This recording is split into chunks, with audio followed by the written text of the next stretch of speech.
Entonces, se trata de una charla en el contexto del curso de paisajes culturales, un curso de los magísteres en patrimonio y en arquitectura del paisaje. ¿Ah? En ese sentido, la formulación de Juan Gastón es diversa de la que puede opinar Sauer en 1925, la UNESCO, Sabaté u otros autores, digamos, conocidos. Entonces, el aporte que ha hecho don Juan es de gran interés para examinar el tema de los paisajes culturales de una perspectiva, digamos, complementaria a las otras. Los dejo con Daniela, coprofesora del curso, quien nos va a presentar los antecedentes de don Juan. Gracias. Sí. Bueno, primero que todo, muchas gracias a todos quienes nos acompañan hoy día acá en la sala y a quienes se están conectando también. Para nosotros es un honor que don Juan haya aceptado la invitación. Para que está de más decir que es parte de nuestra bibliografía obligatoria. Por lo tanto, para nosotros de verdad que tenerlo acá y la posibilidad de que nuestros estudiantes también puedan conocerlo y escucharlo hablar en vivo y en directo y no solo a través de las páginas. También es una experiencia que en el fondo estamos muy contentos que se haya podido dar. Don Juan me pidió que fuera súper breve en presentarlo porque acá todos lo conocen. Y también decirle, don Juan, que la sala se llenó más de lo que pensábamos, así que fue todo un éxito. Ay, perdón. Se me perdió la presentación. Aquí está. Una brevísima biografía de don Juan Gasto Corbeck. Destacado por su trabajo pionero en restauración de ecosistemas y manejo sostenible de paisajes culturales, se formó como agrónomo en la Universidad de Chile y como doctor en ecología por la Universidad de Utah, en Estados Unidos, y sus investigaciones han contribuido significativamente al campo de la ecología y de los paisajes culturales, reflejado en numerosas publicaciones, y su labor como docente en América Latina y España. Y todo este corpus de trabajo ha aportado a la comprensión de la interacción humana con la naturaleza, especialmente relevante en la era del antropoceno. Así que eso espero que haya sido lo suficientemente breve, don Juan. Y también presento a Kurt Feil, que es ingeniero agrónomo y que es la mano derecha de don Juan y que está acá hoy día también para acompañarnos en esta sesión. Y ahora paso el micrófono. Bien, primero que nada, agradezco la invitación y deseo indicar el susto que me ha dado dar esto porque ya estoy cada vez más discapacitado y desguayangado. Pero de todos modos, ha sido un gusto poder preparar esto con Kurt. Si no hubiera sido con el apoyo de Kurt, no habríamos podido sacar esto y que prepara además elegantemente la presentación en la secuencia de lo que vamos a tocar. Ok, vamos a tocar un tema que en una forma no muy convencional, pero lo hemos trabajado bastante para ver qué es lo que está pasando con el paisaje. El paisaje posiblemente es uno de los desarrollos más importantes que está ocurriendo en el mundo actual. Estamos en un mundo que se discute mucho a nivel solamente sociológico y nosotros vamos a trabajar aquí, vamos a plantear esto con sociología y naturales. Ahí vamos a comenzar con eso. Primero, quisiera partir con un prefacio para poder indicar de qué se trata. Chile, como ecosistema, tiene 75 millones de hectáreas. ¿No?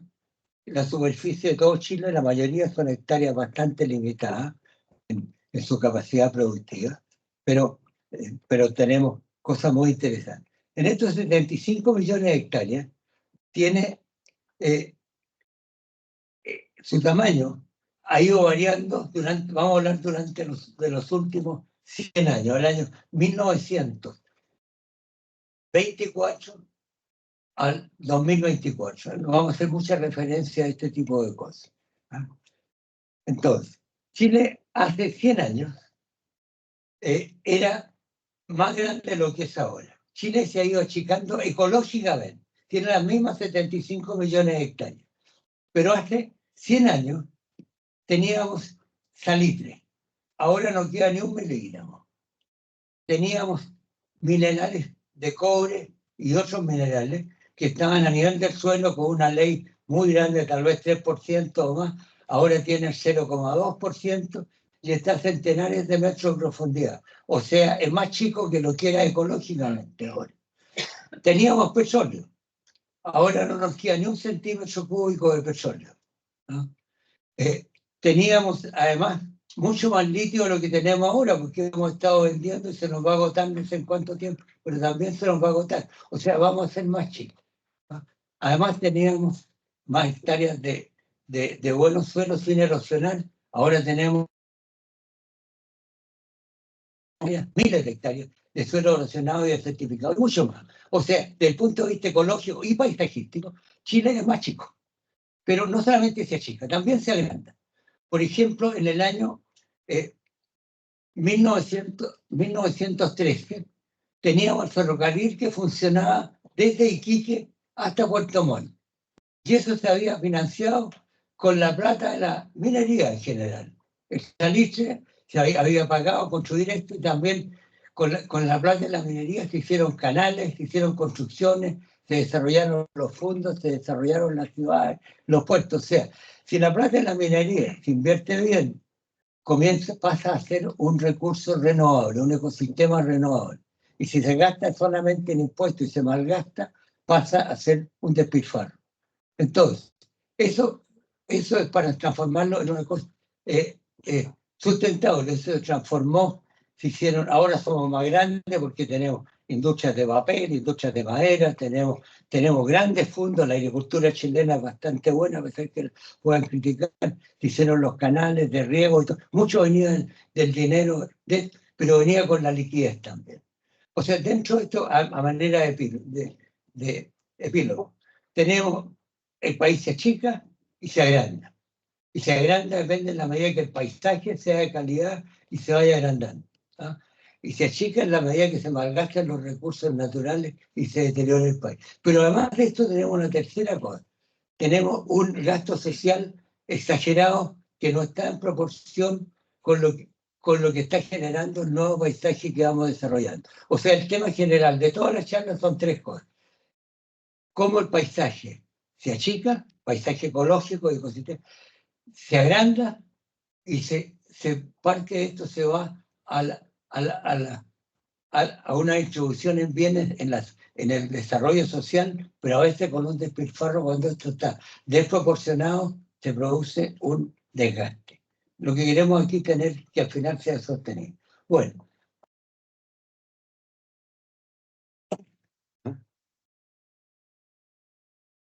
Del paisaje. Hace 100 años antes que yo naciera, yo nací en el año 1935, el año 1835, Lugiendas, un pintor, un dibujante alemán, vino aquí a escribir y hizo este cuadro maravilloso, que es el paisaje, lo más maravilloso que hay en el paisaje chileno, porque integra todos los elementos que debería tener. Habían llegado 250 años, habían llegado antes los colonos europeos españoles, y hicieron un paisaje a su medida. Trajeron plantas de esto, eliminaron seguramente el bosque esclerófito que había de quillay, espelmo y otra serie de plantas guayacanas y qué sé yo. Lo sacaron, trajeron algunas plantas europeas, trajeron el jabón gringo con el que está lavando la ropa, la lavandera, una hermosa mujer ahí que está, ¿no? Y trajeron además el caballo, que no existía el caballo, la randura, el estribo que se inventó mucho después. Hicieron el paisaje a la medida de lo que tenía la cultura europea y fue cambiando diferente a lo que había existido antes cuando habían estado aquí los picunches y los otros grupos que estaban originales que estaban aquí antes de. Entonces, además de una serie de elementos de plantas, algunas plantas europeas, ¿no? Vemos también un puente que llama mucho, a mí me llama la atención. Hay un puente romano que uno nunca ve en el campo. Parece que esta figura se hizo, alguien me dijo que era el Puente Alto, no lo sé dónde, pero raro era un puente romano. Pero el paisaje construyeron, por ejemplo, la gente que llegó a Yanquihue, fue un paisaje distinto, porque el paisaje es una consecuencia de la cultura.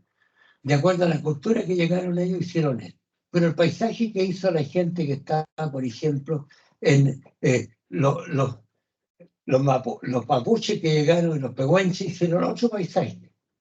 Y los que llegaron a Puerto Montt, ¿no? Hace 14.000 años también hicieron otro paisaje, ¿no? Entonces, el paisaje va cambiando todo el tiempo. Es una cosa que se va renovando. Y así tiene que ser. Por eso que el sentido de hablar de conservación de la naturaleza no sería lo más correcto. Lo que uno quiere hacer es un paisaje que sea dinámico, que vaya cambiando conjuntamente como cambia la cultura, la sociedad, la tecnología. Y de esto es lo que vamos a hablar ahora. Ahora, el título de esta charla les puede llamar la atención. Tiene cuatro pilares, ¿ah? Si ustedes lo pueden ver, ¿ah? Uno de los pilares es mandamiento. Y mandamiento significa mandar. Y para uno mandar tiene que obedecer. Y tiene que obedecer. ¿A quién obedece? A alguien que es superior que uno. ¿Y quién está en categoría superior a nosotros? La naturaleza. Entonces, el hecho de esto que hemos tenido desde la época de la Revolución Francesa, de derechos humanos, no está, desde el punto de vista ecológico, no es lo que corresponde. Deberíamos tener deberes humanos, y eso es a lo que nos vamos a referir. Y los deberes son los mandamientos de una autoridad superior. Y por eso que estamos hablando mandamientos del paisaje, ¿no? También, en segundo lugar, viene el tema del paisaje. Paisaje tiene muchas definiciones, diversidad de definiciones. Sobre todo esto fue entre los católicos y los protestantes, fue distinto, ¿no? Desde la época de Lutero y todo, tenía una connotación diferente, porque nosotros no podíamos pintar, los católicos se pintaban cuadros, hacían pinturas religiosas dentro de los protestantes en general no pintan eso, o sea, se tuvieron que dedicar a pintar naturaleza. Entonces, como pintaban eso, se asoció eso como paisaje. Pero paisaje lo vamos a plantear aquí como otra cosa. Paisaje es un constructo. O sea, no existe paisaje si no existe la gente, si no existe tecnología. Es un constructo que queda después de haber actuado. Esa es la definición que vamos a usar aquí. Hay otras definiciones, pero esta es la que vamos a usar aquí. Es un constructo. Pero el paisaje nunca es neutro. Siempre depende de la cultura. El paisaje que hablábamos de Yanquihue, ¿no? O el paisaje aquí de Puente Alto es diferente porque la gente que llegó fue diferente y tenían distintas culturas y distintas tecnologías. Y eso es lo que vamos a hablar. Ahora, el paisaje tiene que ser, y la cultura se puede definir también de muchas maneras, pero la vamos a definir. La cultura es lo que queda en la forma como nos relacionamos con la naturaleza. O sea, si llega un japonés aquí que tiene otra cultura, va a hacer otro paisaje, y no, un chileno hace otro paisaje, uno nortino va a hacer otro, y los paisajes van cambiando de acuerdo a la cultura. Pero la cultura también va a cambiar, el paisaje es cambiando. Ahora, hay una palabra que ha sido analizada, pero en extremo muy grande, que el paisajismo no se puede entender sin ecosistema. Ecosistema nos tardamos, yo creo, más de 10.000 años para poder desarrollar el concepto de ecosistema y la palabra ecosistema. ¿Qué es lo que es el ecosistema? Es un conjunto de componentes bióticos y abióticos conectados y relacionados de manera que constituye una unidad o un todo. O sea, el ecosistema es holístico, no es cartesiano, es una sola cosa. Es cuando uno ve pero además tiene una ventaja que es como en la mecánica. Cuando uno quiere hacer paisaje, no puede hacerlo así. Entonces, tiene que hacerlo como los componentes del ecosistema y diseñar científicamente estos componentes. Ahora, en el siglo V a.C., había un personaje muy especial, Protágoras, ¿no? Que era un filósofo, ¿no? Sofista, de los primeros, el primer sofista que quería tratar de entender qué es lo que era el hombre y qué es lo que era el hombre. Entonces, desarrolló dentro de sus enseñanzas filosóficas, desarrolló el concepto de la medida humana. Pero en esa época no existía el concepto de ecosistema.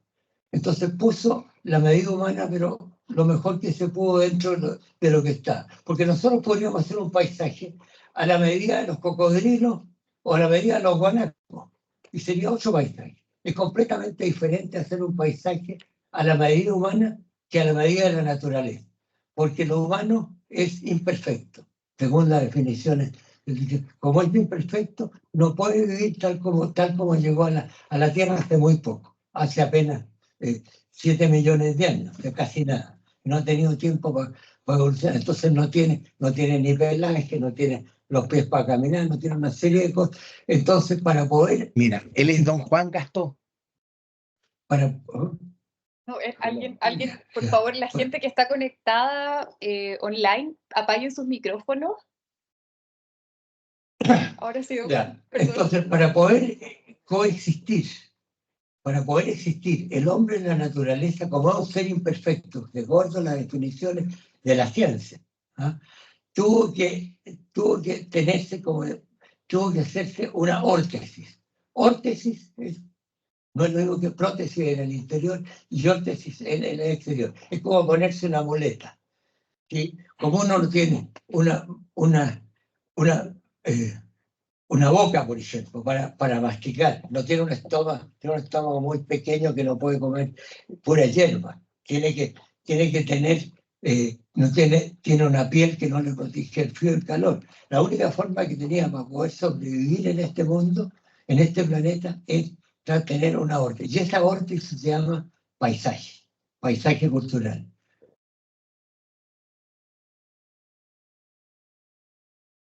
La gota que cae sobre el suelo, ¿no? es mucho más fuerte que recibir un misil. Desde el punto en las moléculas, en los neutrones, en los electrones, un impacto tremendo, ¿no? En la micorriza, en todo esto.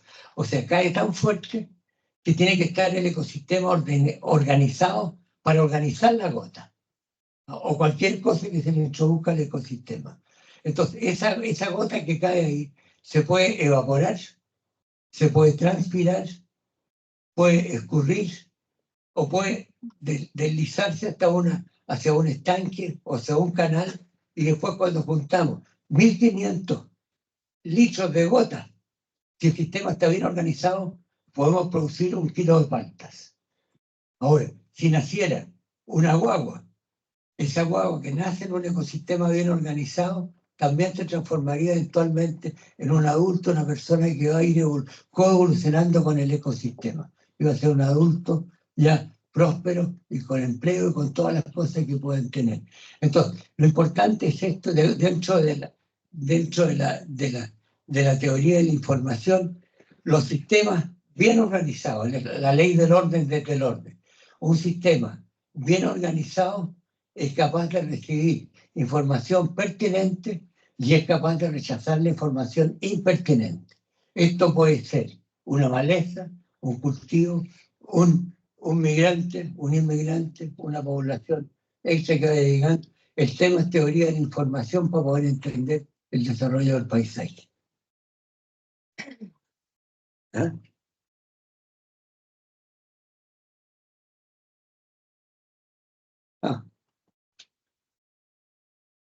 No lo voy aquí.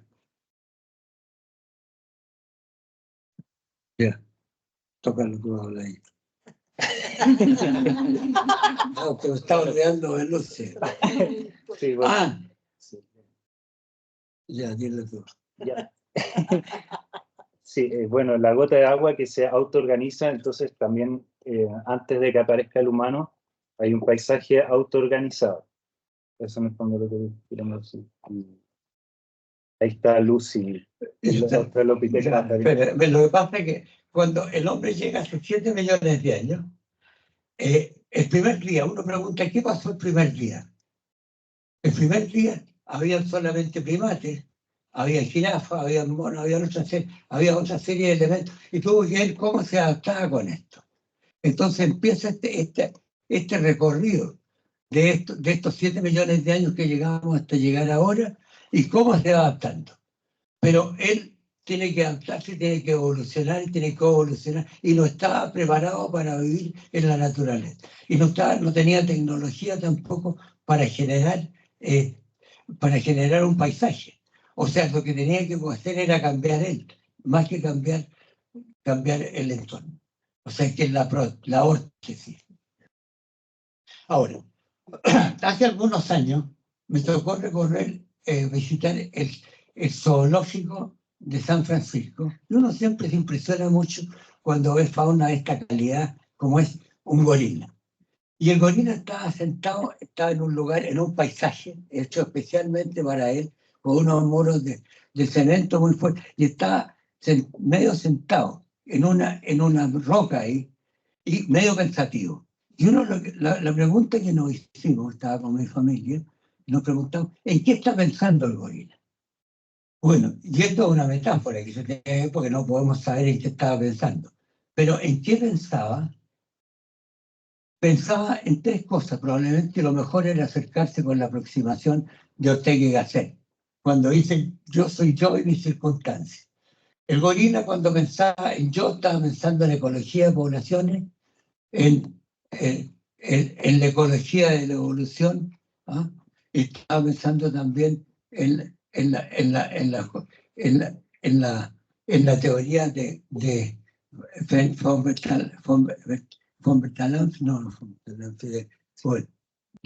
de la curva sigmoidea, ¿no? También estaba pensando, como yo pensaba en eso, ya pensaba también en las circunstancias que puede ser la vegetación natural o todo lo que hay que ver, y también pensaba en las leyes de la naturaleza. Pensaba en la ley de gravedad, en Galileo, ¿ah? Con Humboldt, etc. O sea, el gorila lo que pensaba, ¿ah? Era que él estaba ahí y decía yo soy un ser perfecto. Era perfecto porque había podido vivir ahí con la teoría de la evolución. Los que no habían sido capaces de persistir habían fracasado, o sea, era el único que había quedado. Había tenido una ecología de poblaciones que era dependiente de la densidad, o sea, llegó a estar en un estado que no estaba muy bien, o sea, podía vivir. Lo mismo podría pasar si tengo un guanaco en la cordillera, que también puede vivir perfectamente bien, o un cocodrilo o cualquier otra cosa que están adaptados para vivir. Ese yo soy yo, ya esto planteado de la filosofía. Pero resulta que en el caso del hombre las cosas van siendo diferentes. ¿Ah? Sí. Sí, es que también está pensando dónde estoy, y eso es muy importante porque la filosofía occidental está obsesionada con el ser, quién soy, y no se pregunta dónde estoy. Y probablemente él esté pensando en eso. Importante descubrir cuál es el genius loci del lugar, como dice.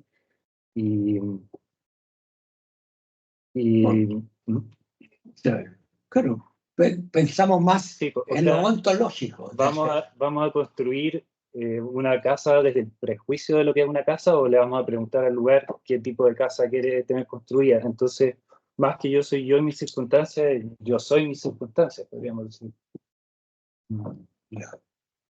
Después de...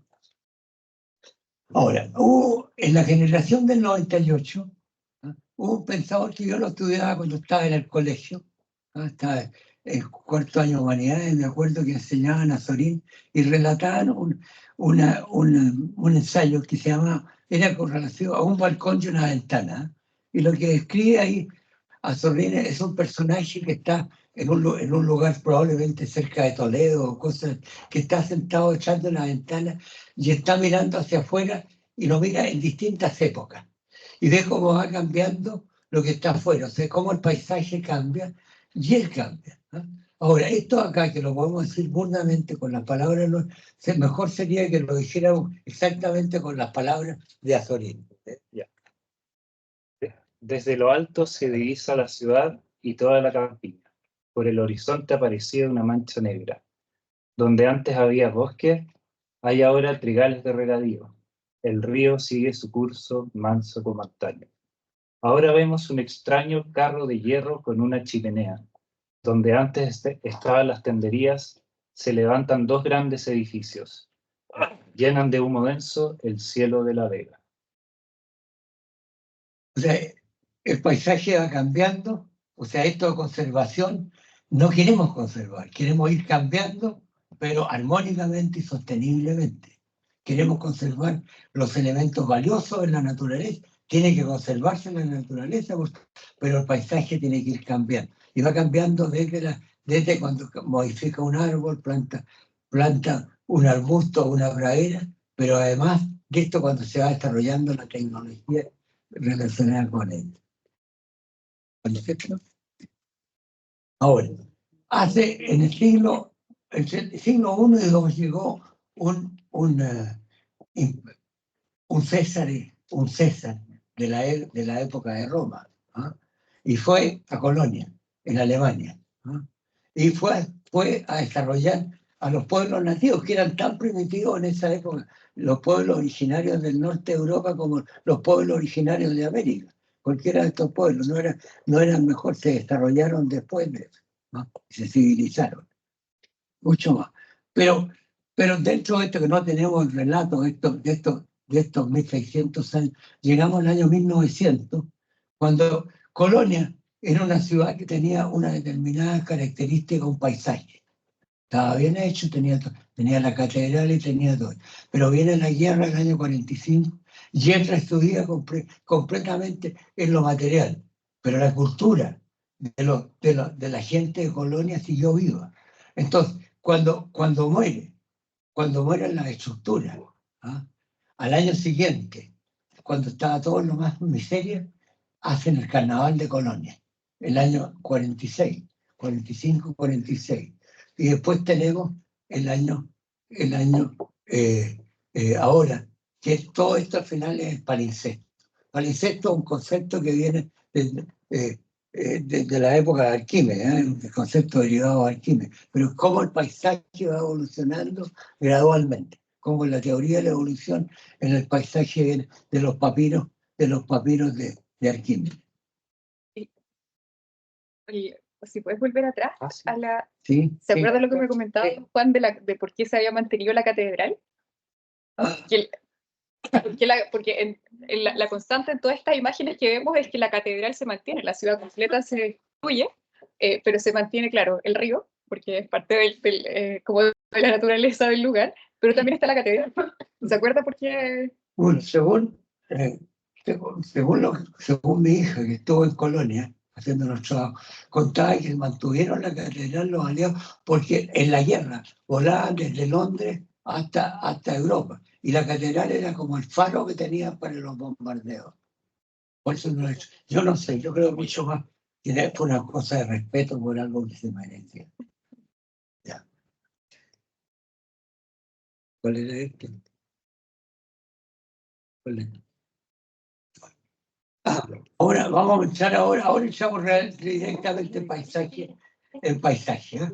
Lo que esto acá era como anterior a un prefacio.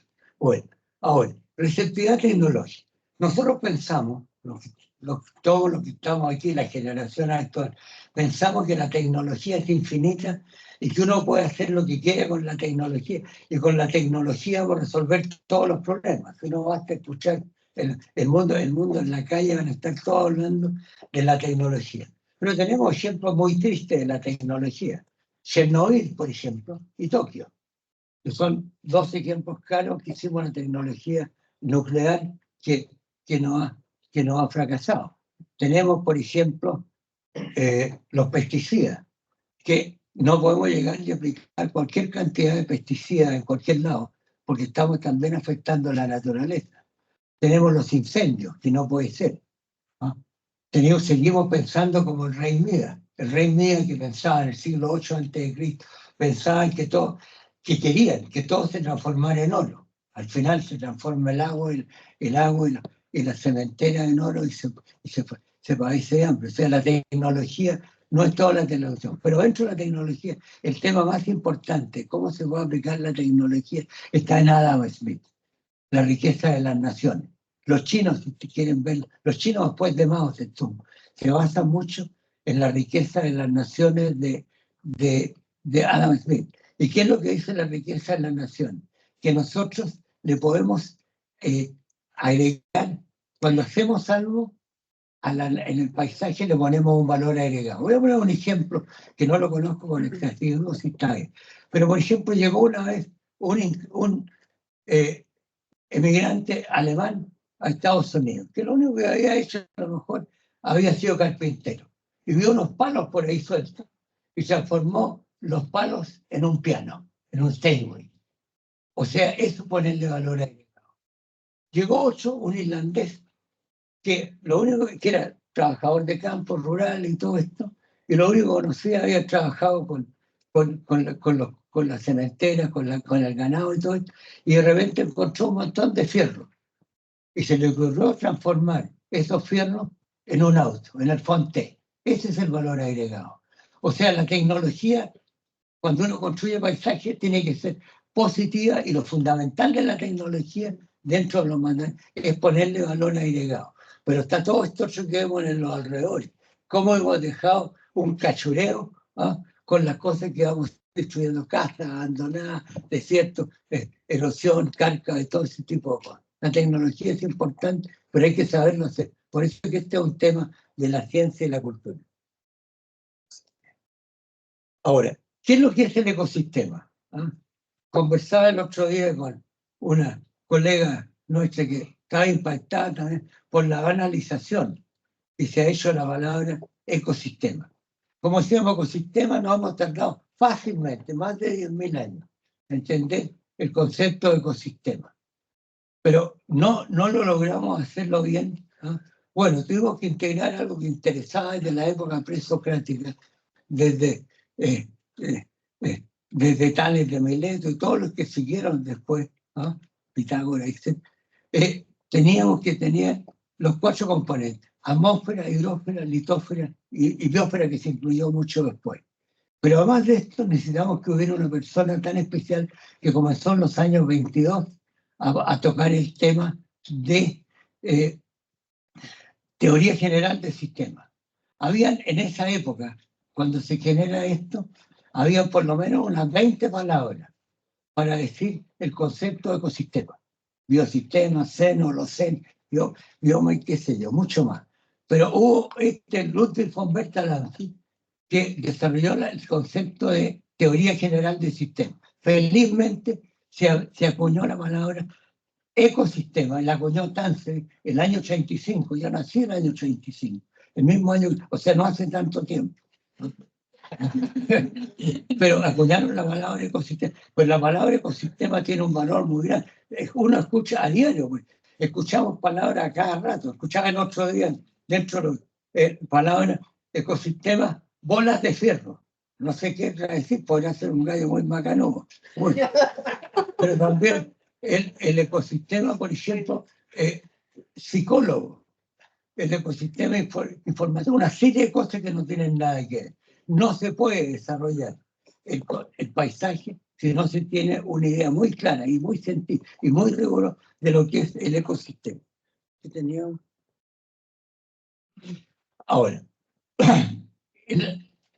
mi profesor de ecología evolutiva todos los días comenzaba la clase en la Universidad de Utah State, en Utah, en Logan. Comenzaba la clase con una frase que yo creo que en Chile la diríamos al revés, pero la frase que decía él todos los días: en la naturaleza nada es gratis, no se puede ganar algo con nada.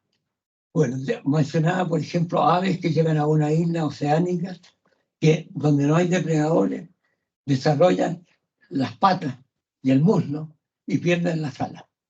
Bueno, eso va pasando con la naturaleza. En Chile, en realidad, tenemos que pensar, cuando vemos la naturaleza, al revés. En la naturaleza todo es gratis, podemos tener todo sin hacer nada.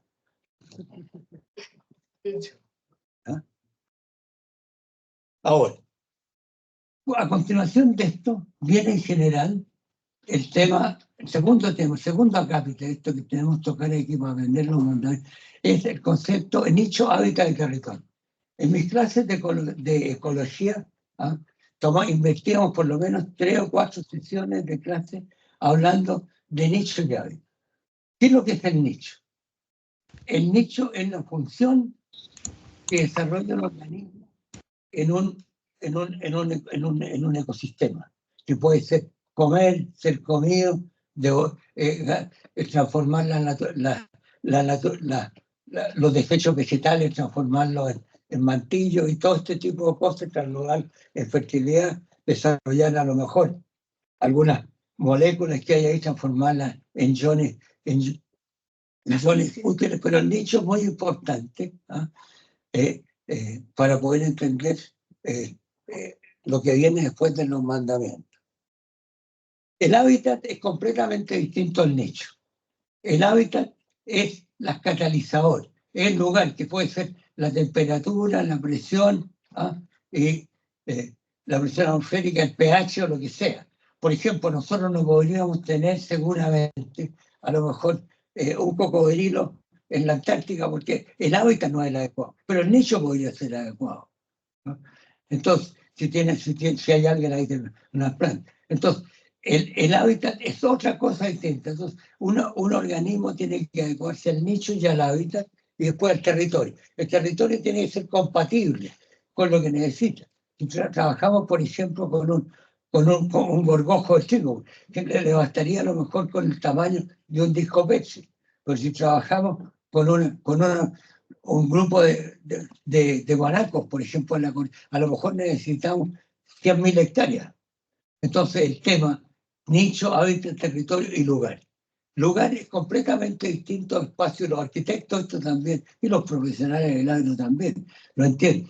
Los arquitectos construyen espacio, largo, ancho, profundidad, pero el espacio, el dueño de casa lo transforma en lugar, o sea, lo ideal es cuando se construye un espacio, es para que se transforme en un lugar y en un momento. Ahora, tenemos ejemplos de esto de nicho. Por ejemplo, una golondrina construye su nido, tiene un nicho que tiene que ver con la paja y las plumas que tiene que tener ahí, pero tiene un hábitat que se mueve del hemisferio norte al hemisferio sur, o sea, va cambiando su hábitat todo el tiempo. Y el nicho de la golondrina es cazar insectos al vuelo, ¿no? Y el chercán caza insectos caminando. Y puede cazar por gol. Es distinto, por ejemplo, cuando un animal caza de abajo para arriba o de arriba para abajo. Entonces, por ejemplo, tenemos aquí algunos nichos, por ejemplo, no solamente lo que hace, sino que dónde lo hace. Por ejemplo, puede ser un flamenco, un pato, otro animal que come algunas cosas en la arena, y cada uno vive juntos, pero todos tienen nichos distintos. Ahora, el hombre, ¿no? Perdón, hablo del hombre, siempre debería hablar de los seres humanos porque nadie se va. Bueno, los seres humanos somos unos bailones grandes, que por ejemplo no podríamos ser capaces de cazar un virus del COVID, porque no somos capaces, no tenemos ni la vista, los dedos son muy torpes, entonces tenemos que acudir a otros nichos que tienen que estar asociados con nosotros. Por ejemplo, puede ser una bacteria o alguien o otro virus que se come el otro virus, ¿no? Entonces tenemos que asociarnos con otros organismos para que puedan cumplir los nichos que el hombre no puede confiar. Entonces, hemos metido tecnología, primera cápita, y ahora tenemos los segundos cápitas, tiene que ver con los nichos de la naturaleza. Y dentro de la naturaleza hay millones y millones de especies. Todas tienen todos los elementos comunes, excepto una, que es el ser humano, que es un ser imperfecto, que no puede vivir tal como Dios lo trajo al mundo. Tiene que tener la órtesis, tiene que tener el paisaje que le acomoda para poder vivir.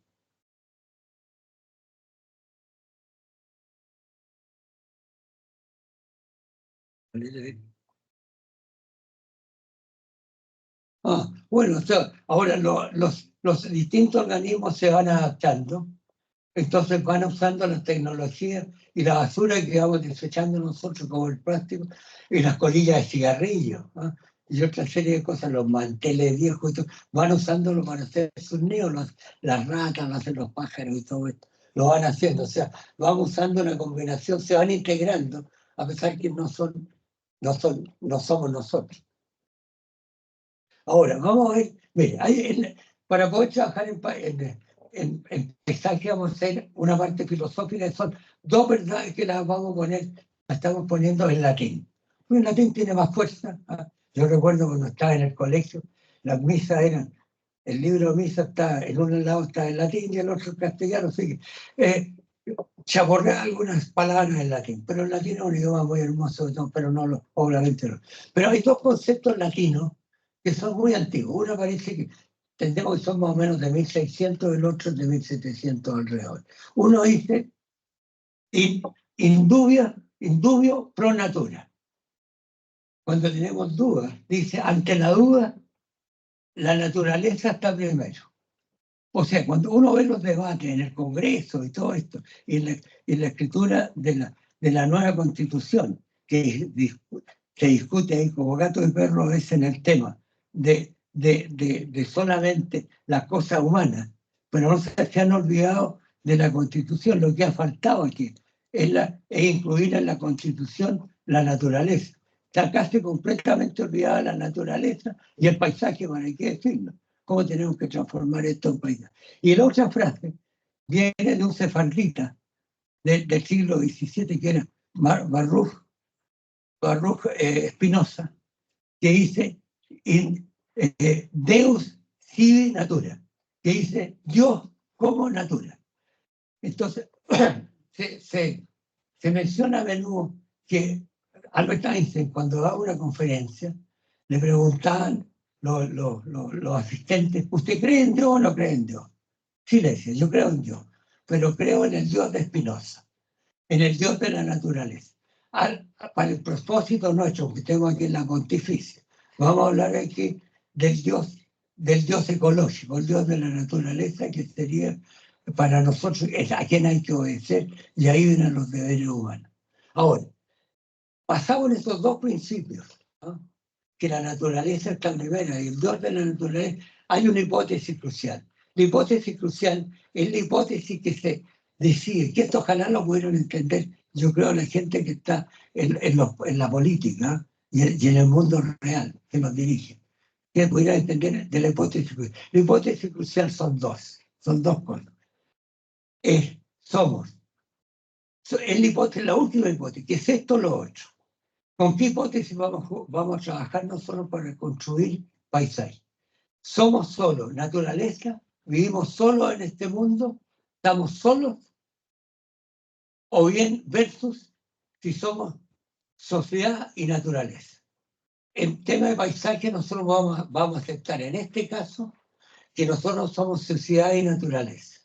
O sea, no estamos solos, estamos con la naturaleza. Si desaparece la naturaleza, desaparece nosotros. Yo creo que el error más grande que se ha cometido en esto, incluso en la estructura de la Constitución, que se han olvidado del concepto de Dios, por lo menos de este Dios ecológico, que no lo han metido en ninguna parte.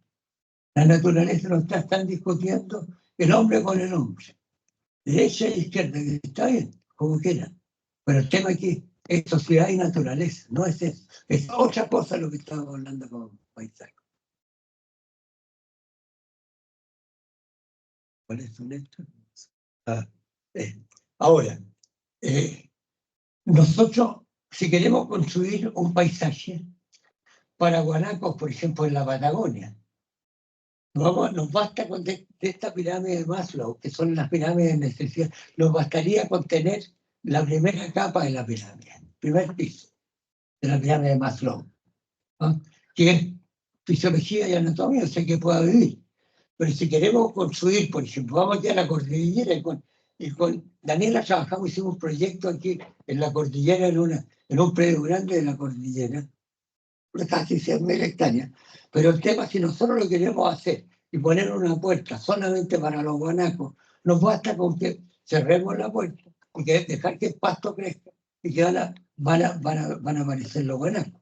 Pero si queremos meter en la medida humana, vamos a tener que meter las otras necesidades de protección. También necesitaríamos proteger algo a los guanacos, que no lleguen los cazadores y todo.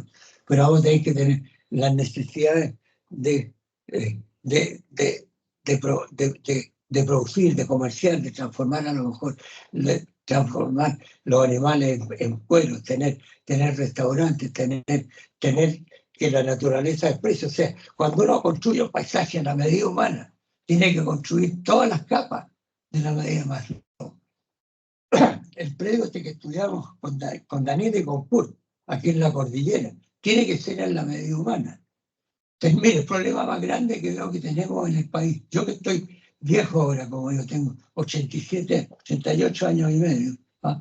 El tema que uno lo ve, que se olvida de estas cosas de nuevo, y quiere hacerlo solamente, ¿ah? Quiere transformar esto solamente en naturaleza. Entonces el problema fundamental del país, del país y de nuestra gente, de lo que hemos avanzado. Tenemos un país que no sabemos qué hacer con el país y no sabemos qué hacer con la gente, aunque parezca raro. El paisaje puede ser una construcción muy valiosa. Agradecer esto para que podamos saber qué hacer con el país, construyendo paisajes de mejor calidad para que podamos ir viviendo y construyendo también a la gente una educación que sea realmente. Porque estamos confundiendo a menudo, ¿ah? Estamos confundiendo en este sentido la ecología con el ecologismo. La ecología es una ciencia. Es una ciencia que se basa con todos los principios de la ciencia, hasta llegar a transformar la naturaleza en algo, tecnología del más alto nivel que puede haber. Pero el ecologismo es un dogma. Y uno de los problemas que tenemos es que estamos trabajando cuando uno ve un país, como yo creo que casi todos los países de América y del mundo cuando uno ve un país que tiene 20 partidos, quiere decir que nunca va a poder resolver el problema, nunca va a andar bien. No puede andar bien porque tiene 20 verdades diferentes, tiene hipótesis cruciales diferentes. Es una cosa que es imposible resolverlo. Si estuviéramos bien, trabajaríamos con el ecosistema y prácticamente con un modelo y con distintos estilos de desarrollo, distintos niveles de la calle. Pero tiene que ser una sola verdad, y eso parte con el ecosistema. Y eso no es obra, eso es ecología, es ciencia, no es ecologismo. Y los dogmas se aplican a casi todas las cosas en el mundo actual. No vamos a entrar en eso en detalle, porque los dogmas son como una especie de verdad que está autorreferente, que no se puede salir de eso. Y eso es uno de los problemas que nos estamos paralizando actualmente en lo que estamos haciendo.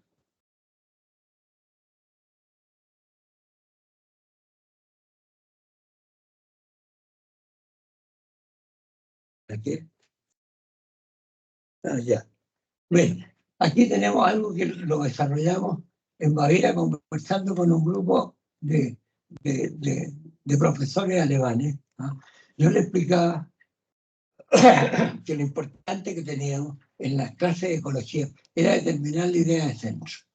Entonces, dentro de esto tenemos cuatro extremos en esta que está en la cruz, que es lo que está de color rojo ahí. Y tiene el antropocentrismo. Y yo les decía que en ecología nosotros trabajamos mucho más que con ecocentrismo, y trabajamos con lo local y lo global. ¿Ah? Él me había invitado a almorzar, este profesor alemán, Jorge Mayer, un gran profesor también de la Tecnológica de München, y me dijo, está bien, pero ahí tenía un pensamiento muy alemán. ¿Ah? Que él estaba pensando, yo pensaba en variables, ¿ah? Pero él estaba pensando, iba mucho más allá, estaba pensando en vectores. Y me dijo, no, pues me dijo, aquí te falta algo. Y tenía toda la razón. Entre lo local y lo ecocéntrico está la ética y estética. Entre lo global y lo ecocéntrico están los acuerdos internacionales. Ahora, entre lo antropocéntrico y lo global está la gobernanza, no gobierno, gobernanza, que no es completamente distinto que gobierno.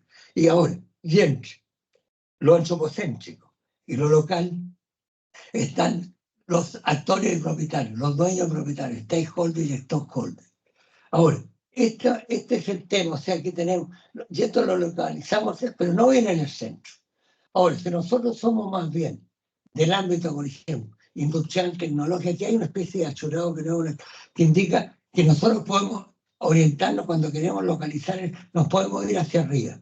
Y vamos a trabajar aquí con, y esto es válido especialmente para los arquitectos, bien importante, que tiene que ver, vamos a trabajar aquí con lo antropocéntrico, si quieren, y los actores, stakeholders y stockholders, de algo bueno.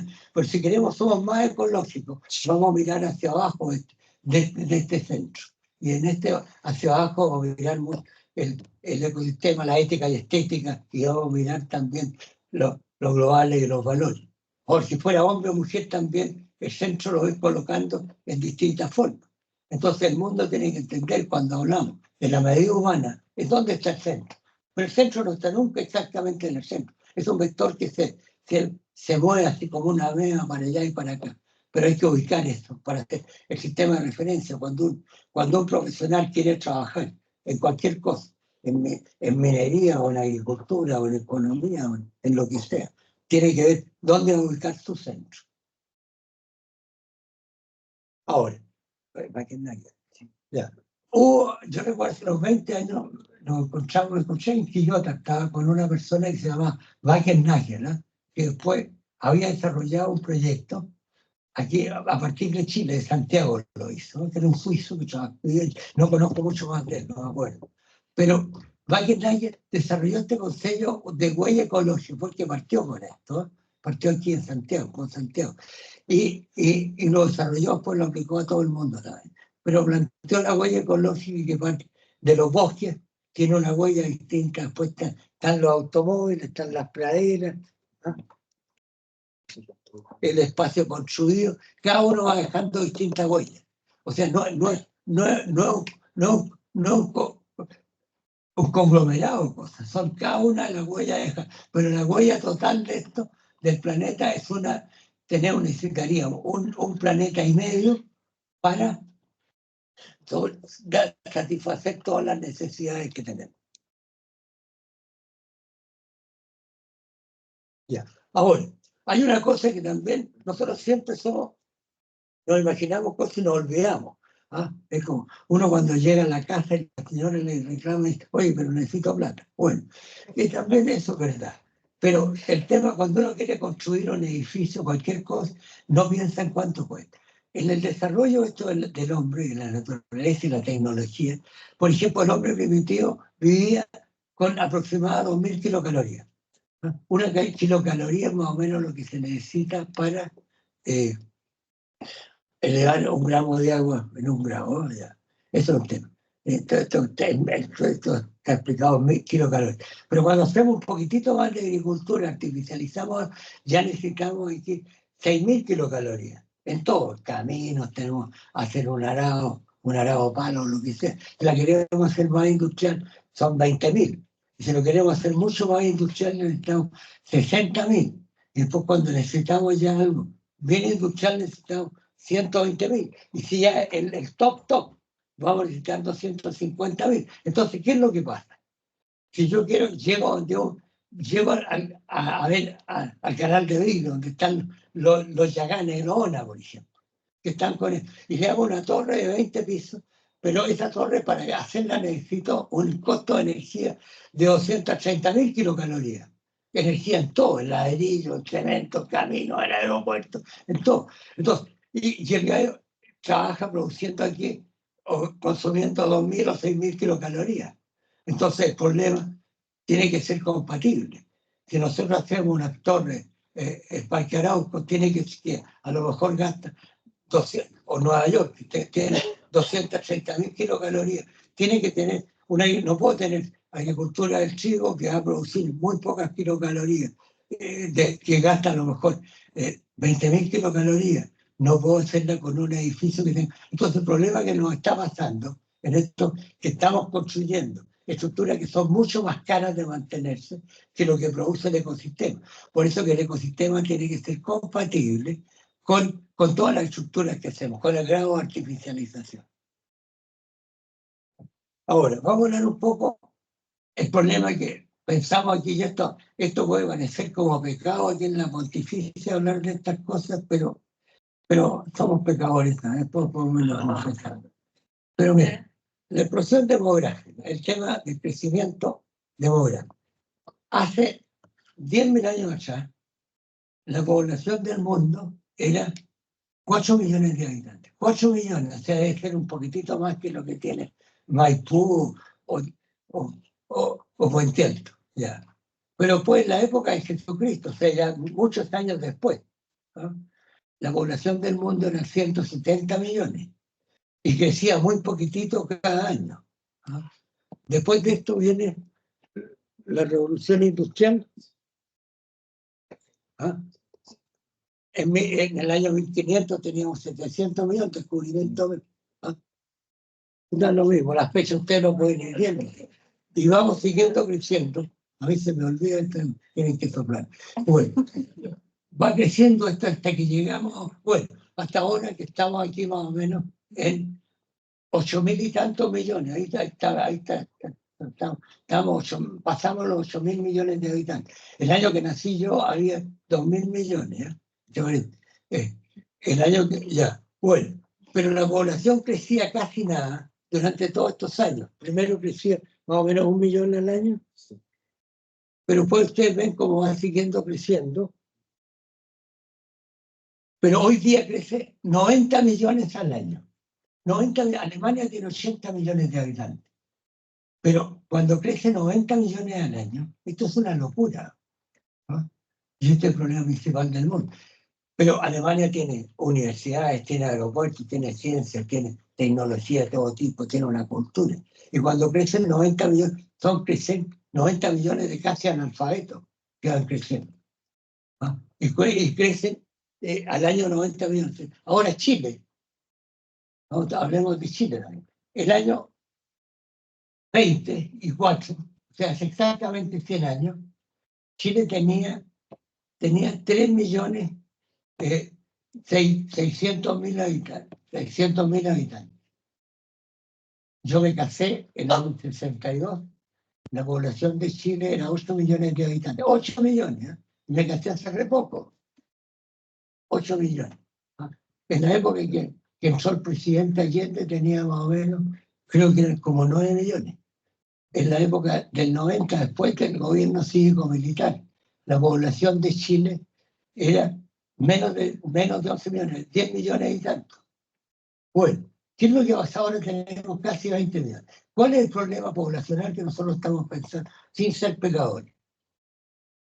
La población de Chile ha crecido, ¿no? En estos 100 años. Ha crecido 6 veces. O sea, ha crecido 600%. 600%. Y el consumo ha crecido por lo menos, por decir menos, ha crecido mucho más, por lo menos 3 veces. O sea, la demanda de recursos que tiene Chile son por lo menos 1.800 veces mayor que hace un siglo. Y esto es una locura. Ningún país puede vivir con él.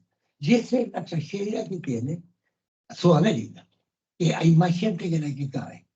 Argentina, por ejemplo, tenía 4.700.000, ahora tiene 47 millones.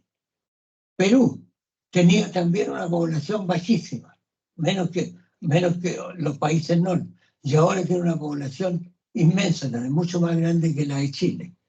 Ahora, el problema es que se hacen comparaciones en la televisión y en la radio, estas comparaciones que son un engaño. El otro día escuchábamos ahora en la televisión a un periodista que dice, oiga, es que lo que pasa que en Dinamarca, creo que era en Holanda, no sé qué, las mujeres tienen un postparto de permiso de 1 año, 8 meses. Sí, pero resulta que en estos países nórdicos, los 8 países nórdicos, todos pagan impuestos. La población no ha crecido. La población se ha mantenido en los 100 años casi estática. Y todos pagan impuestos. En Chile, el 20% de la población paga impuestos. El impuesto a la renta, ¿no? El impuesto a la renta. Y el 4% de la gente paga el 85% de los impuestos. Entonces, comparando con esos países que todos pagan impuestos y todos pagan, no sé, al decir esto no estamos hablando de política, Estamos hablando de ecosistemas.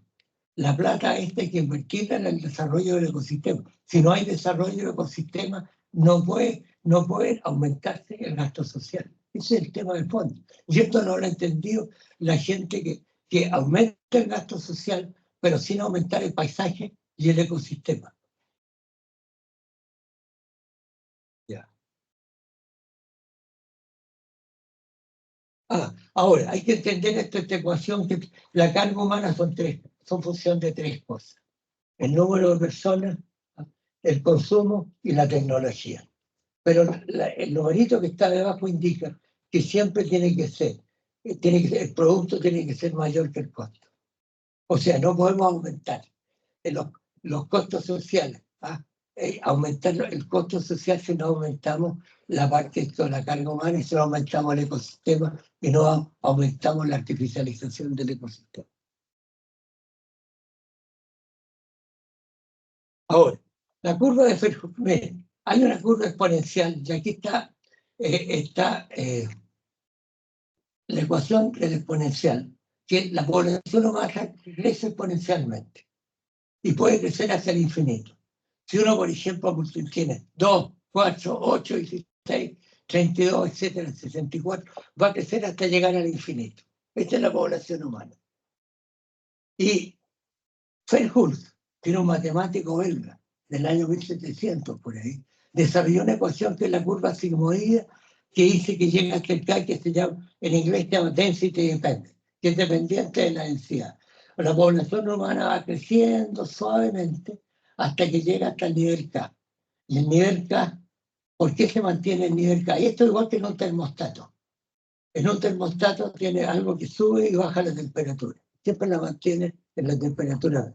En la población humana pasa lo mismo, según Fairholt. Y en todas las poblaciones, la del gorila también, que tiene natalidad y mortalidad. La tasa de natalidad y la tasa de mortalidad es dependiente de la densidad. Si aumenta mucho, ¿por qué se mantiene el equilibrio? Porque la tasa de natalidad disminuye cuando aumenta la densidad poblacional. Y la tasa de mortalidad aumenta. Entonces tenemos que se mantiene el equilibrio. Y el equilibrio se puede mantener en K o en J o en L. Entonces, hay más gente que la que cae y hay que ordenar. Y esto es un problema moral y dificilísimo que nosotros no lo vamos a resolver y no pretendemos ni siquiera intentar resolver. Pero todos tenemos que pensarlo. Ya. Ahora, nosotros tenemos aquí saltos. Miren, nosotros hablamos tradicionalmente de urbano y rural. Yo estuve haciendo un trabajo con un profesor de la Universidad de Nápoles y me decía, te falta algo, estás mal. Falta el salto. Entonces, no es urbano y rural. Hay saltos, ágil y polis. En Chile, más o menos. Lo que es polis, lo que es ciudad, es más o menos 0,3% urbano. 0,3. Burdamente lo calculamos, pero no creo que esté tan mal. Lo que es rural es más o menos 9% a 10%. Y lo que es salto, lo que es salvaje, es más o menos 90%, que son hielos continentales, acantilados y una serie de cosas que nunca la vamos a transformar. Ahora, veamos aquí dos ejemplos de esto muy simples, vamos a cerrar. En Sajonia, por ejemplo, alguien que estuvo acá con Sajonia, incluso Purta y Leo Vera estuvo ahí. Tenemos el saltus, que es lo que no se toca, el áger y el polis. El saltus, lo que se salta, el campo y el urbano. Ahora veamos otro ejemplo. Pueblos que no pensaban en esto que estamos hablando. Machu Picchu tiene también saltus, áger y polis. Ahora, en el campo, los profesionales de la en general clasificamos la Tierra en 8 clases de capacidad de uso, ¿no? Y nosotros hicimos hace un tiempo un trabajo que calculamos la superficie de Chile en las 8 clases de capacidad de uso. En 1, 2, 3, 4 son las que son arables, sin limitaciones, que las que están más arriba, sin limitaciones y que se puede hacer prácticamente cualquier cosa, ¿no? Ahora, fíjense que ahí 0,12%, que es clase 1, que es lo ilimitante, es 0,12, la 1. La 2 es 0,96%, y la otra son alrededor de 3%. Pero la otra, la 5, 6, 7 y 8, que ya son las más chicas, tiene que ver, las de menor potencial, esas tienen muchas menos opciones de cosas que se pueden. Voy a dar un ejemplo que se hace en el campo. Vamos a ponernos aquí campesinos en ese sentido. Lo que pasa es que Chile, si miramos las de arriba y las de abajo, Chile tiene muchas cazuelas y tiene muy pocos filetes. Y en el filete donde estamos construyendo las casas, las carreteras y todas estas cosas, estamos usando, estamos con filete, estamos haciendo cazuelas y con la cazuela queremos hacer filete. Ahora, por ejemplo, aquí hay un ejemplo en la Patagonia de apertura de tierra. Pero en la apertura de tierra, en esa parte de la Patagonia, si ustedes lo observan, ve mucho del caso del 5, del 8, de las categorías, con muchas limitantes. Y lo que tienen 4, que es con uso, pero muy, muy limitado, lo más que pueden hacer es una pradera, un range, que se llama una pradera permanente con muchas limitantes. No pueden llegar más allá. Y ahí donde queremos, de repente, estamos abriendo tierra. Eso no tiene sentido. Ahora, vamos a tocar aquí dos conceptos que son de Río 92. Mire, y esto viene muy a bien, especialmente para los que están en sus tesis en su maestría, que tiene Río 92, que está el fundus. Hay dos palabras en italiano y en latín. La palabra fundus significa la matriz de fondo, el fondo, o sea, el terreno pelado. Eso sería el terreno pelado que tenemos en un lugar. Y esta es una foto que la hizo una estudiante joven, la chica, la hizo una colega nuestra joven, dibujó esto, pero viene del Río 92, la dibujó pelado, sin nada arriba. Ese es el fondo. Y la palabra que viene después de fondos y fatoría.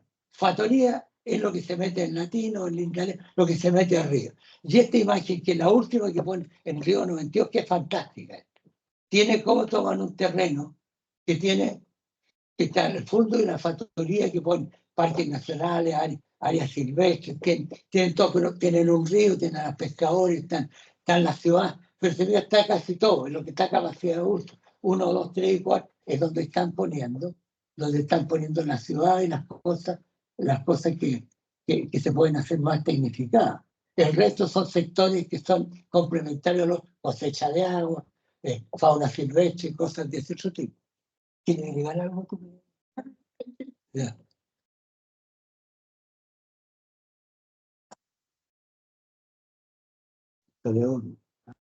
Sí. Mire, esto viene muy al tanto.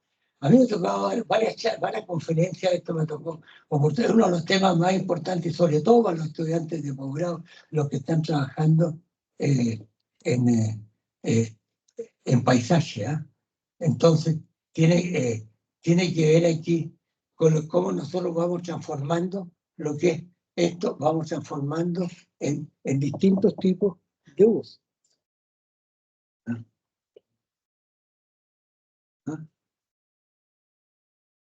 Claro, bueno, lo que tenemos acá, que esto es de Howard T. Odom, que es un profesor de la Universidad de Miami, de Orlando, que yo creo que ya no existe, él y su hermano en otra parte que distinguió, pero él pone, primero, tiene una primera parte cuando vamos ordenando el territorio, porque Chile, lo que nos está ocurriendo, que hemos hecho, todo lo hemos metido aquí en las ciudades, grandes ciudades, y uno para llegar al trabajo necesita ver 3 horas para llegar y 3 horas para volver. Esto es una locura. Entonces, el trabajo este de aquí, de Howard T. Odom, dice, tiene primero, que dice lo primero, sobrevivir, ¿no?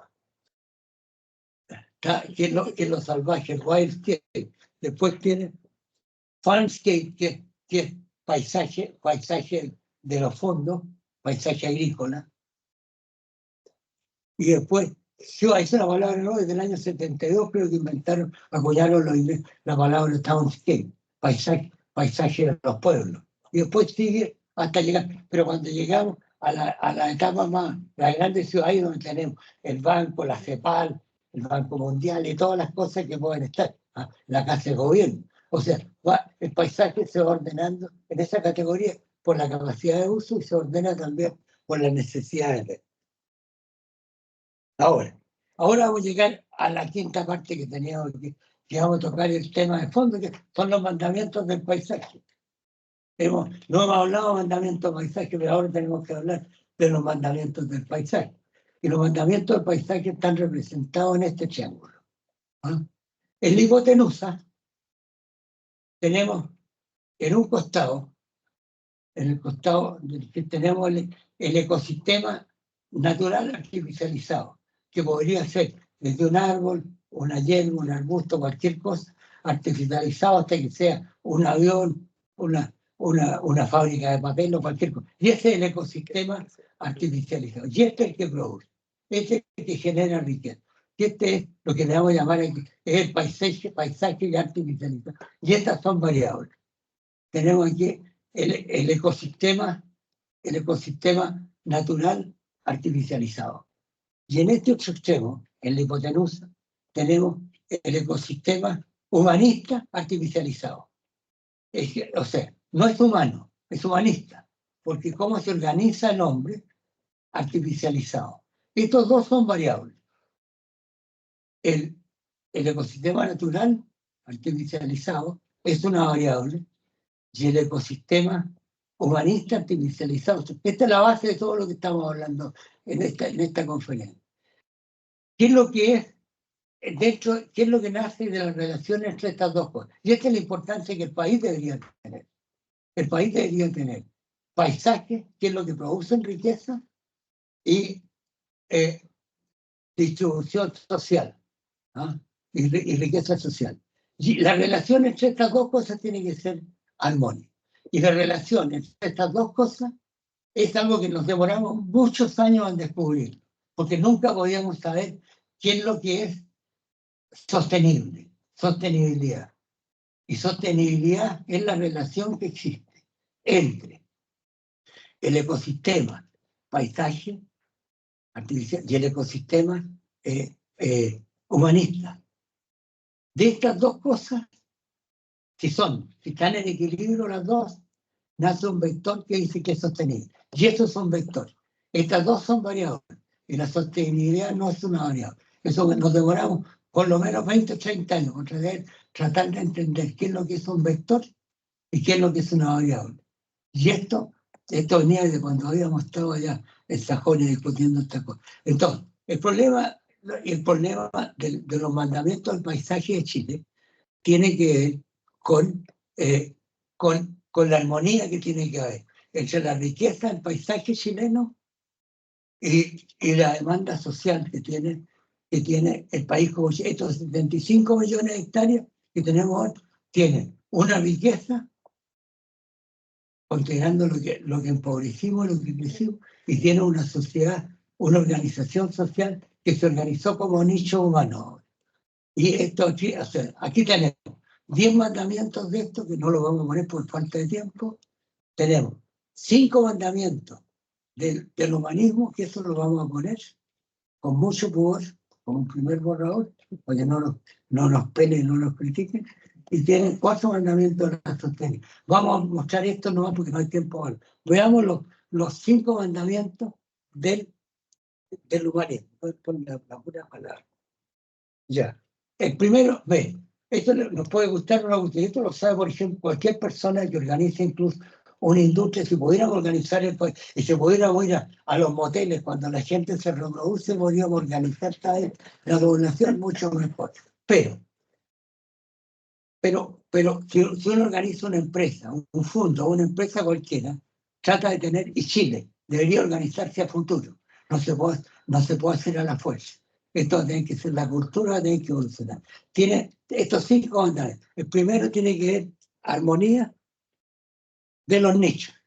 O sea, los nichos, por ejemplo, si yo tengo una mina, por ejemplo, ¿no?, de cobre, que tengo 2 mineros, tengo 300 choperías y otros 120 lugares para entretención y tengo además, tengo un camionero y no tengo ningún medio. Bueno, eso no sería una armonía de nichos, ¿te fijas? O sea, el primer mandamiento tiene que ser armonía de los nichos. Segundo mandamiento, como la gente va cambiando, va envejeciendo, en otra generación tiene la tecnología, tiene que ser armonía de los nichos que van evolucionando. Tercer mandamiento, tiene que ser una carga coherente. Si caen en un lugar, si caen, por ejemplo, si caen 1.000 personas, no pueden ponerse 8.000. Y esto es muy difícil, esto es sumamente peligroso, moral, éticamente, sumamente complicado. Y es lo que viene a futuro en la población. ¿Cómo se va a ir? Y la carga coherente tiene que ver con la sustentabilidad. Y vamos a separar aquí sustentabilidad de sostenibilidad, que son absolutamente diferentes. Sustentabilidad viene de sustento. ¿Cuánto necesito para poder vivir? Por ejemplo, si yo necesito para vivir, por ejemplo, necesito 2 millones, pero gano 1,5 millones, quiere decir que soy sustentable, pero no soy sostenible. Por ejemplo, Chile es sustentable, pero no es sostenible. Lo que pasa es que si a Chile le quitamos mañana, desaparece la plata de la minería, desaparecemos. Porque es sustentable, porque necesita sustento a estas cosas de la minería y necesita sustento de los impuestos de los ecosistemas que son realmente eficientes produciendo, ¿no? Y eso no ama más, como hizo en el campo. Este chancho no ama manteca.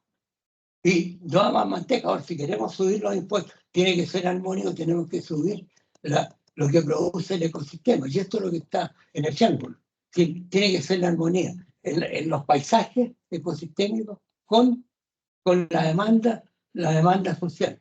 Y la demanda social puede ser mucho más, pero tiene que crecer primero la demanda del ecosistema.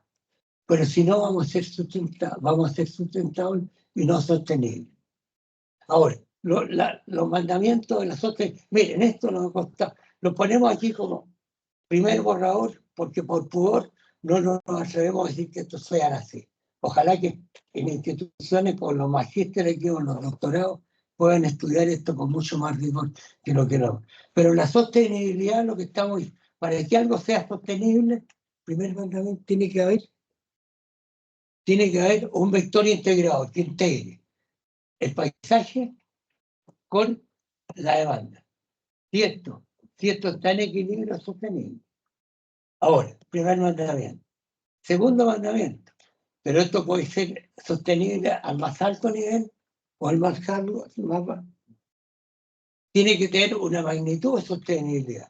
Puede ser sostenible, pero ya, por ejemplo, recuerdo en México, había una mujer, una señora que vivía recolectando, vivía en un vertedero. Ella estaba feliz y vivía en esto. Pero era sostenible, pero más bajo nivel. Entonces tiene que ver la magnitud. Uno puede hacer algo más sostenible. Por ejemplo, a lo mejor Singapur es mucho más sostenible, a lo mejor que Pichusquén, o que Punta Arenas, qué sé yo. Pero puede ser, esa la magnitud de la sostenibilidad es distinta. Entonces uno tiene que tratar de hacer el nivel de magnitud, que puede ser a lo mejor el nivel de magnitud de la sostenibilidad de Vitacura es distinto a lo mejor que el de Pichusquén, como decíamos, de esos lados. Entonces, ese es el segundo mandamiento de la sostenibilidad de magnitud, que puede ser sostenible a cualquier magnitud. El balance siempre tiene que estar balanceado. Tiene que haber un balance entre las dos cosas, entre el paisaje y la demanda social. Y el direccionamiento es hacia dónde queremos nosotros, como arquitectos, como ingenieros agrónomos, como lo que sea, o veterinarios, hacia dónde queremos direccionar esta sustentabilidad. Por ejemplo, la apertura de tierras que veíamos hace un rato, que está allá en Magallanes, que se abren unas tierras que tienen, casi todos son limitantes. no se puede direccionar eso para que tenga una sostenibilidad tipo aquí el Parque Arauco. Tiene que tener una sostenibilidad tipo Patagonia, la Patagonia más pobre ahí, que serían las estancias de la Patagonia. Entonces, esos son los temas. Ahora, lo último. Ahora, vamos a terminar esto con física cuántica. Pues, en el año 19 hubo una gran pelea, una discusión que está entre Niels Bohr y Einstein. Einstein nunca aceptó que Niels Bohr tenía la razón, entre paréntesis. Einstein siempre estuvo en desacuerdo con Niels Bohr. Pero en Europa, para ser catedrático, para ser profesor en las monarquías, el título de profesor se lo da el rey, ¿no? Aquí en Chile a mí me eligió profesor cualquier año. Bueno, pero en Europa no es así. Entonces, en Europa, para ser catedrático, el rey es el que le da el título de catedrático. El que le da en Inglaterra, en España también. Entonces, Eugenio dice que a él le dio el rey su título de doctor. aquí vamos a tener que empezar a hacer monarquía. Bueno, pero entonces, lo que pasó es que Niels Bohr que había desarrollado toda la física cuántica, que es una cosa formidable de todo modo, pero tenía que hacer un escudo de armas. Entonces el rey de Dinamarca le exigió que tenía que tener un escudo de armas. Y él hizo un escudo de armas formidable. Y esto es lo que termina toda esta charla. Esta charla termina, son dos cosas. La hipótesis crucial y esto, que no es más. Niels Bohr. Niels Bohr puso su escudo de armas dos cosas. Puso el yin y el yang. O sea que está las dos cosas que tenemos acá, el ecosistema natural artificializado y el humanista. Pero cuando vemos dos personas que estamos conversando aquí, no somos dos, siempre somos tres. Y esto, como la Santísima Trinidad, nace una tercer componente. Y el tercer componente es la interacción que está entre las dos cosas. Y esto es lo que escribió en el escudo de armas Niels Bohr, y con esto estamos llegando a su fin, que dice: contrarias son complementas. Lo que está diciendo, lo que estamos tratando de decir, que los mandamientos contrarios de la naturaleza artificializada con el humanismo artificializado, también, si se quiere poner. Estas dos cosas se complementan y tienen que complementarse. Y ese es el escudo de Filford. Y ahora van a terminar, to be or not to be.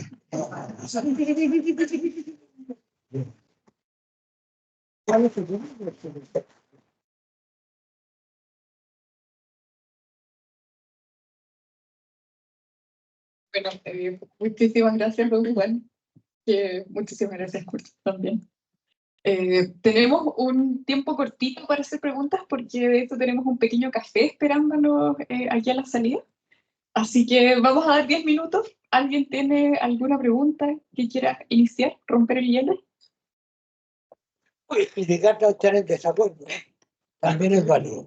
A ver, voy a... Fernando Cosio.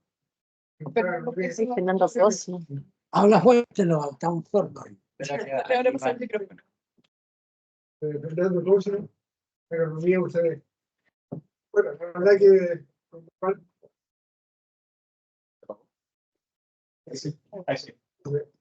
Sí, la verdad que con don Juan trabajamos bastante con algunos trabajos de tesis y investigaciones.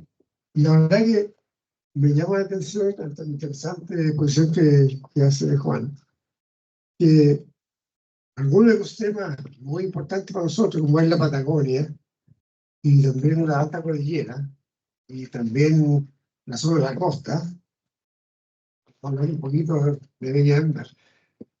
Y la verdad que a mí me llama la atención la desertificación que hay en la Patagonia, ¿eh? Imagínate, una tremenda cantidad de hectáreas de la Patagonia, donde siempre en el siglo pasado, pues, de ahí sacaban la lana, la carne, que sí, de ahí partió. Y sin embargo, ahora queda aquí, de menos Yo creo que hay más de 1 millón de ovejas. Cuando antes había como 10. Y por otra parte, en la alta cordillera, ¿verdad? Lo mismo, ¿cierto? Mucha sobrepenetración del ganado y desertificación. Y llego entonces a la zona de la costa, muy sobrepoblada, y uno ve que está todo desertificado. Desertificado me refiero a pérdida de información del ecosistema.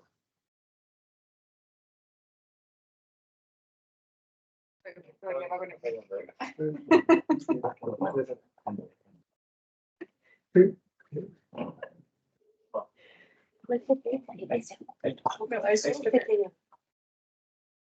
La naturaleza nunca falla. La tecnología falla.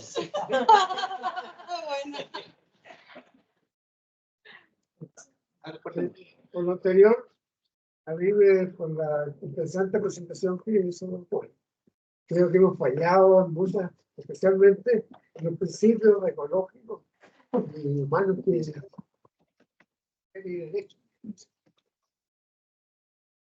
entonces los incendios de Villa Anclaje, imagínate, la gran pérdida del territorio y también bastante sobre 165 muertos.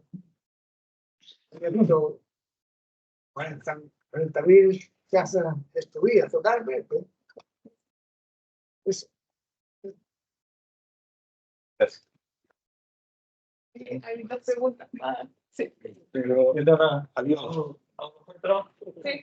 Si hablan fuerte, escuchamos. Rodrigo Infante, bueno, con Rodrigo. don Juan nos conocemos hace muchísimos años, trabajamos harto, y me interesaría poder tener su reflexión en este mundo de hoy, que el siglo XXI, como que de alguna manera todo lo que conocimos y hemos visto cómo ha ido evolucionando, de alguna manera donde este equilibrio entre la naturaleza o reconocer esta supremacía de la naturaleza en todo nuestro actuar, de alguna manera se ha perdido, yo creo que se ha perdido bastante, y hemos visto cómo el capital natural del mundo se ha ido perdiendo de una manera muy importante. Y por lo tanto, cómo esas son sus visiones de cómo uno puede tratar de recuperar ese equilibrio, y por último, casi a son de cero, de alguna manera sentido común, para poder poner en valor de una manera mayor la naturaleza, como realmente todos aquí en esta sala estoy seguro que lo pensamos, pero vemos que gran parte de las decisiones o el mundo va en el sentido opuesto. Dos cosas. Mira, primero, ¿no? Mira, hace 250 años, en la Revolución Francesa, se acuñó por Jean-Jacques Rousseau, había una injusticia muy grande, ¿eh?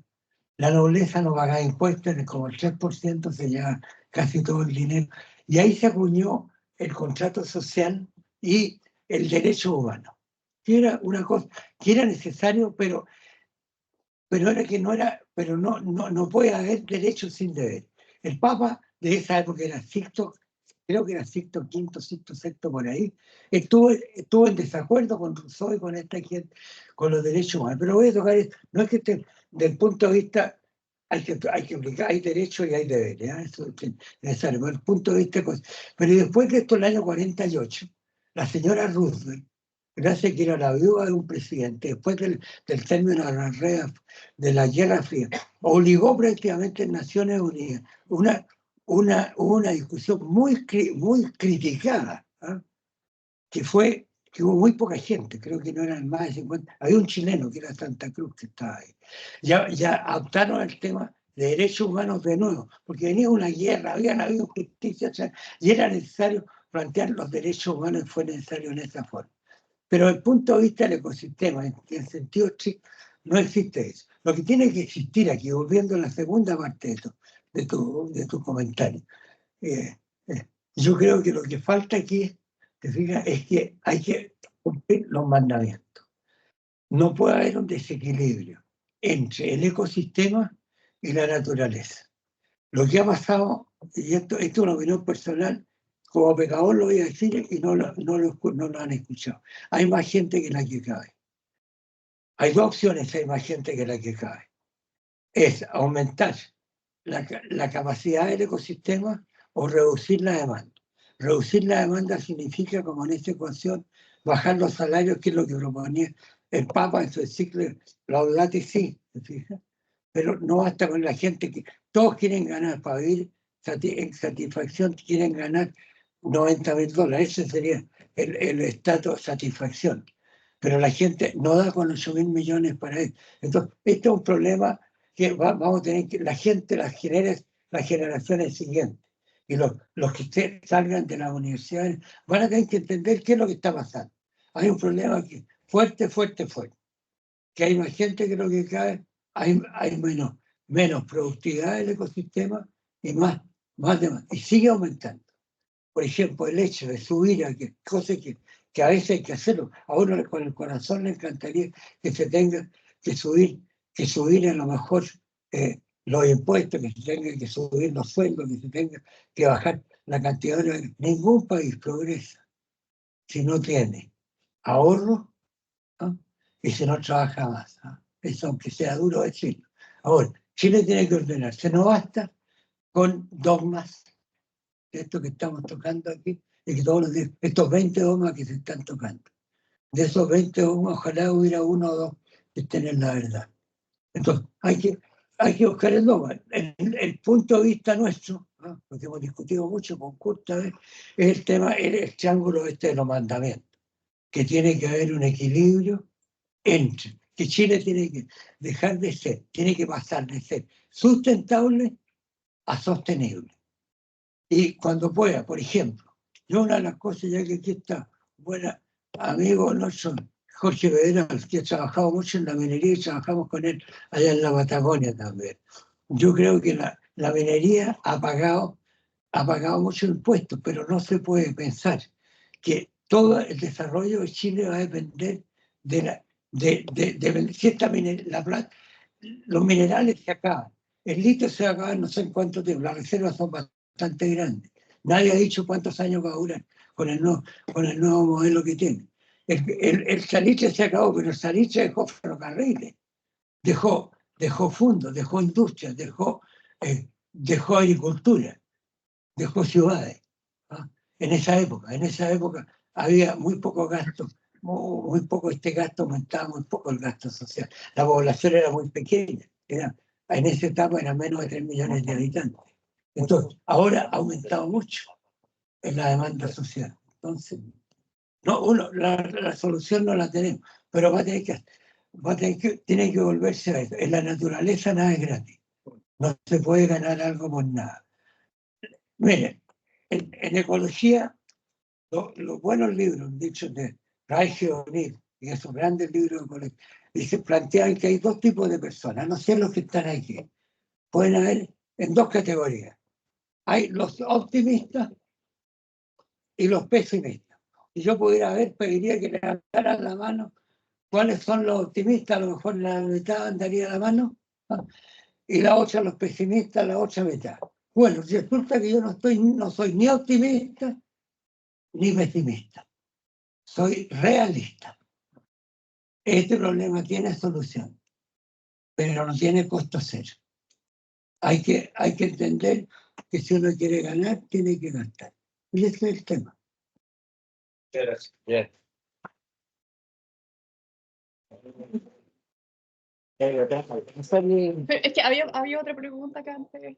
A ver si tengo la voz alta para... ¿Me escuchan o necesitamos que los Habla fuerte. Es que los de atrás necesitan...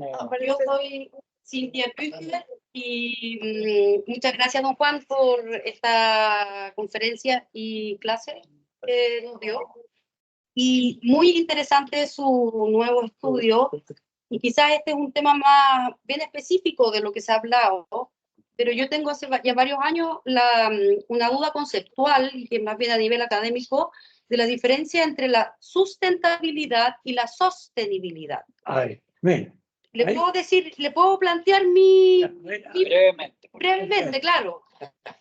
En atención a lo que usted mencionó a von Bertalanffy con la teoría general de sistemas, cuando un sistema es sostenible, puede ser un sistema cerrado.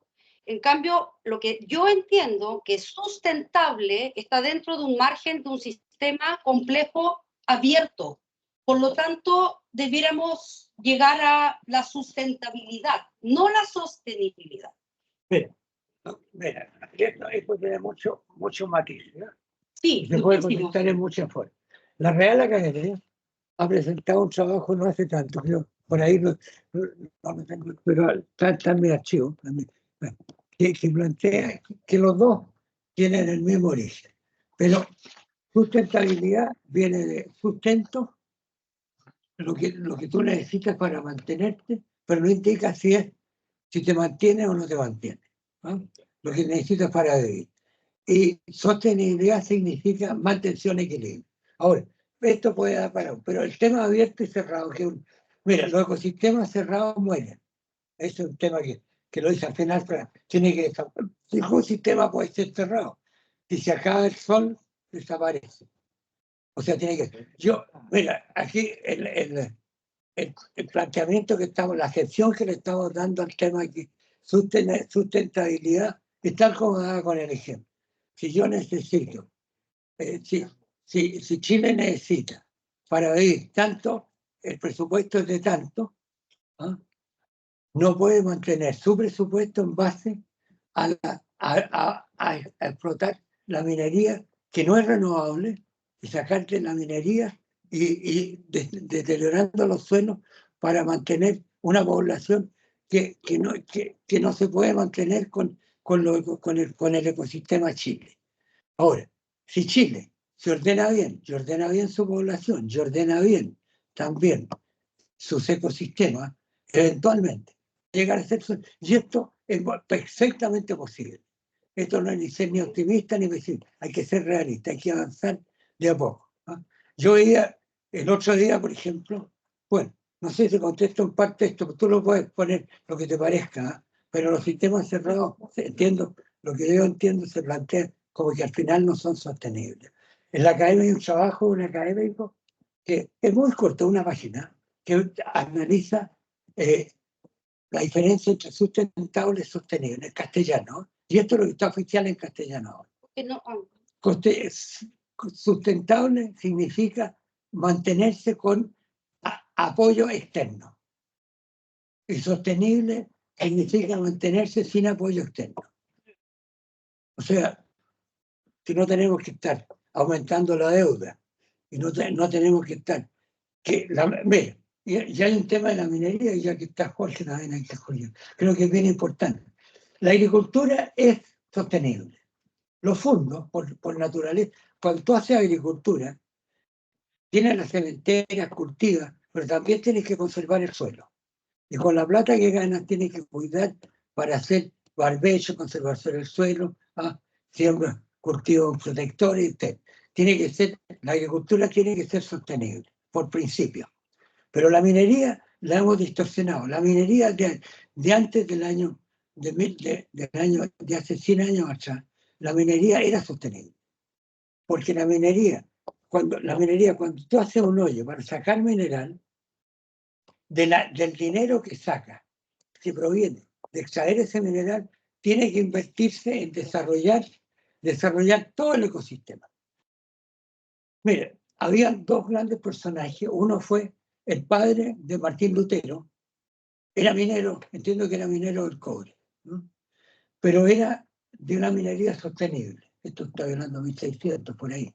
Que tenía territorio y tenía mineros. Era un abogado, pero todo se mantenía. Se mantenía la ciudad, el pueblo, o sea, la plata en la minería se invertía en el territorio. Ahora la plata en la minería se daba a otras cosas. Se daba a comprar Toyota, Mercedes, qué sé yo. Bueno, pero la plata en la minería, mira, están muy felices. Bueno, ya había otro que era von Humboldt, que también era familia de mineros. No sé si era el cobre, creo que también eran mineros del cobre, pero también eran sostenibles, porque tenían la mina y con la plata de la mina desarrollaban todo el territorio, las ciudades. En Suecia ocurría lo mismo. Lo que pasa es que la minería estamos felices con un royalty de 45%. Si yo fuera pensando aquí a mucho tiempo más, me gustaría que el royalty bajara a mucho menos de la mitad. Y que esa plata se obligara a los que sacan los minerales que desarrollaron el territorio. Y eso va a ser la minería del futuro.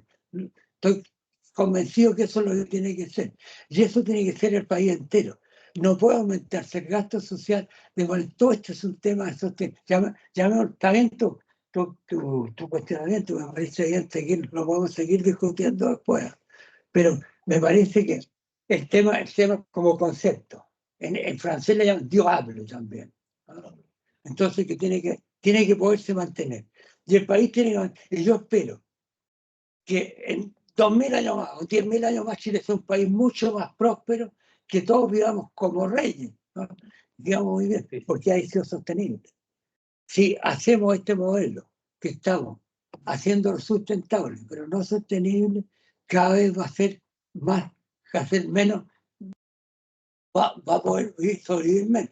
Por ejemplo, el tema que trabajó tanto Agustín Infante, aquí también ¿te acuerdas? Con las salmoneras. Sí. También es un tema que puede ser sostenible o no puede ser sostenible. El tema es hacerlo sostenible. Bueno, hay mucho más que hablar con esto, pero esto es un tema que... Mira, esto que aquí nosotros tratamos de decir que lo que hemos dicho sea de ninguna manera la verdad, ¿no? Pero hay estas hipótesis cruciales y hay estos mandamientos que son la respuesta a lo que decía incluso Agustín primero también, que tiene que ser, no hay, en el tema ecosistema no hay derecho humano, hay deberes humanos. Deberes humanos y paisaje. Esto puede ser.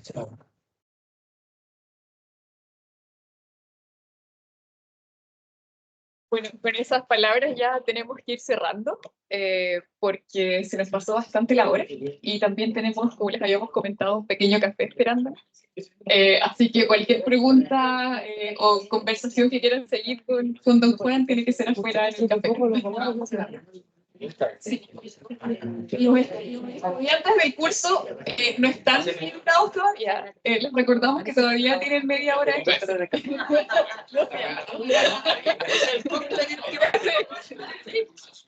Oye, vayan a un cafecito a seguir conversando. Sí, ¿vamos al café? Vamos. ¿Vamos al café?